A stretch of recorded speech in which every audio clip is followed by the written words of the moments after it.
যে মায়েরা স্বামীর কাছে ঘৃণার পাত্রী, সেই মায়েরা যদি আল্লাহর ওয়াস্তে বেশি বেশি করে সাদকা করে, বেশি বেশি দান করে, তো আল্লাহর জান্নাত যাওয়ার জন্য ওই মা বোনদের রাস্তাটা খোলা। পয়েন্ট কয়টা বললাম? তিনটি। একটা হলো মেয়ের সঙ্গে বাবার দুশ্মনী, দ্বিতীয় হলো স্ত্রীর উপরে স্বামীর ঘৃণা, বছরে 84 দিন বাড়ি থেকে বের করে দেয়। তৃতীয় নম্বর হলো যতই সাদকা করবেন মায়েরা, আল্লাহর জান্নাত যাওয়ার জন্য আপনাদের রাস্তা খোলা।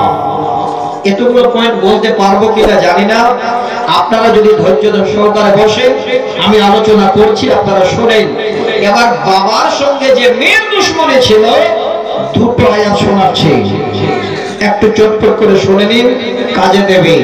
কোন টাইমে কেন দুশ্মনী ছিল আল্লাহ পাক বলে। রব্বুল আলামিন বলেন, বিসমিল্লাহির রহমানির রহিম। ওয়া ইযা বুশিরা আহাদুহুম বিল উনসা ওয়াল্লা ওয়াজহুহু মুসওয়াদ্দান ওয়া হুয়া কাযীম।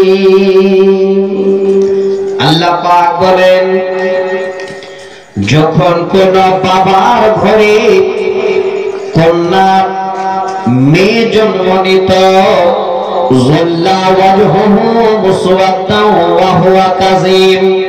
ওই সময় সেই বাবার মুখের আকৃতি কালা হয়ে যেত।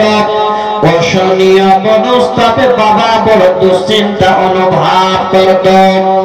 হে মা, হে দিনী ভাই, আল্লাহর কোরআন যেন প্রমাণ, যেখানে আল্লাহ পাক নিজেই যেন বলেন, পৃথিবীর বুকে এমন একটা অরাজকতা ছিল, এমন একটা বর্বর সময় ছিল, এমন একটা মানুষের জন্য মনুষ্যত্বহীন সময় ছিল, যখন মার কোল থেকে, মার পেট থেকে কোন মেয়ে জন্ম নিত, ওই মেয়ের বাবারা এই মেয়ে জন্মের কারণে তারা যেন বিশাল চিন্তায় পড়ে যেত, এই রকমের দুশ্চিন্তা অনুভব করত।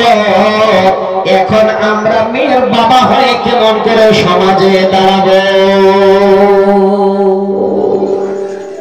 সমাজকে নিয়ে ভাবতো, মেয়েকে নিয়ে নয়।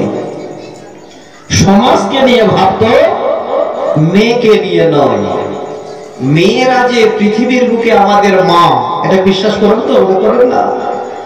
যে মা আমায় ছোট থেকে মায়ার জালে বন্দি রেখে করেছে পালন, হে প্রভু তুমি তারে তোমার রস ছায়া নিরে করিও লালন, মাকে করিও লালন। আজকে যদি আল্লাহ কোরআন না আসতো, আমার মা জীবনে বেঁচে থাকতো না, আমিও যেন দুনিয়াতে আসতাম না, তাই না?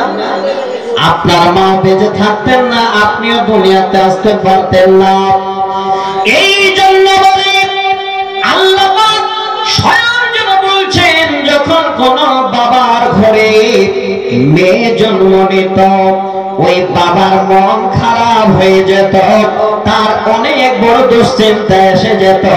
কারণটা হলো, ওই সময় আপনাদের এই কি গ্রামের নাম, বিজুলি গ্রামের মতো শিক্ষা প্রতিষ্ঠান ছিল না, মাদ্রাসা ছিল না, দিনের কোনো জ্ঞান তাদের কাছে ছিল না। এত বড় তারা অজ্ঞানী, এত বড় তারা জ্ঞানহীন ছিল।